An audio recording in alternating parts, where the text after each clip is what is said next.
Halo, Assalamualaikum warahmatullahi wabarakatuh. Selamat datang di Itrium 39, channel pendidikan kimia generasi kamu. Sebelum nonton video, jangan lupa klik subscribe dulu ya. Terima kasih. Hari ini kita akan belajar termokimia. Pada saat pendakian gunung atau saat kegiatan berkemah, kita biasanya membuat api unggun. Apa sih yang kamu rasakan saat kamu berada di sekitar api unggun? Yap, kamu pasti merasakan kehangatan. Selain itu, saat menjemur pakaian yang awalnya basah, lama-kelamaan akan menjadi kering. Kenapa ya? Jawabannya adalah kalor. Hangat yang kamu rasakan karena adanya kalor dari api unggun yang berpindah ke tubuh kamu. Begitupun dengan pakaian yang dijemur, karena adanya panas atau kalor dari matahari menyebabkan molekul air dalam pakaian menguap, sehingga pakaian tidak basah lagi. Lalu apa kaitannya dengan termokimia? Termokimia berasal dari kata thermos yang berarti panas dan kata kimia, sehingga termokimia dapat diartikan sebagai ilmu yang mempelajari hubungan antara reaksi kimia dengan energi panas atau kalor. Kalor dapat berpindah dari sistem ke lingkungan. Kalor juga bisa berpindah dari lingkungan ke sistem.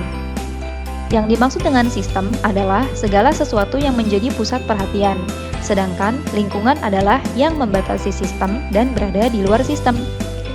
Contohnya, pada botol yang berisi air yang terdapat di dalam botol adalah sistem. Sedangkan botol itu sendiri, serta suhu udara dan tekanan di sekitarnya termasuk ke dalam lingkungan. Contoh lainnya, campuran antara HCl dengan NaOH yang direaksikan dalam labu Erlenmeyer. HCl dan NaOH merupakan sistem, sedangkan labu Erlenmeyer, suhu, dan tekanan sekitar adalah lingkungan.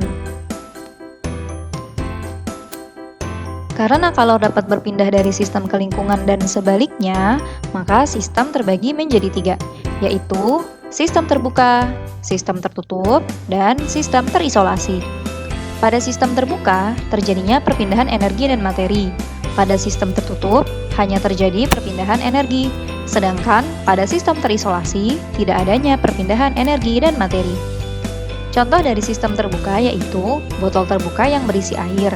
Pada sistem terbuka, energi yang dimiliki air dapat berpindah dan materi atau air itu sendiri dapat berpindah juga. Itulah kenapa kalau kamu mendiamkan air dalam wadah terbuka, lama-kelamaan volume air bisa berkurang. Contoh dari sistem tertutup yaitu botol tertutup yang berisi air. Energi dari air bisa berpindah, tetapi air tidak akan berpindah sehingga volume air akan tetap. Pada sistem terisolasi, contohnya adalah termos. Materi atau zat yang terdapat di dalamnya tidak dapat berpindah, juga energinya. Bisakah kamu memberi contoh lain dari sistem terisolasi? Antara sistem dan lingkungan, keduanya saling mempengaruhi, karena sistem dapat menyerap kalor dari lingkungan atau melepas kalor ke lingkungan. Berdasarkan arah berpindahnya kalor dalam sistem dan lingkungan, maka reaksi dibedakan menjadi 2 jenis, yaitu reaksi eksoterm dan reaksi endoterm. Pada reaksi eksoterm, terjadi pelepasan kalor atau sistem melepaskan kalor ke lingkungan. Sebaliknya, pada reaksi endoterm, terjadi penyerapan kalor atau sistem menyerap kalor. Biasanya, untuk mempermudah kamu dalam mengingat, ingat bahwa eksoterm itu panas, sedangkan endoterm kebalikannya, yaitu dingin. Reaksi-reaksi yang menghasilkan panas, seperti pelarutan NaOH, reaksi pembakaran, merupakan jenis reaksi eksoterm.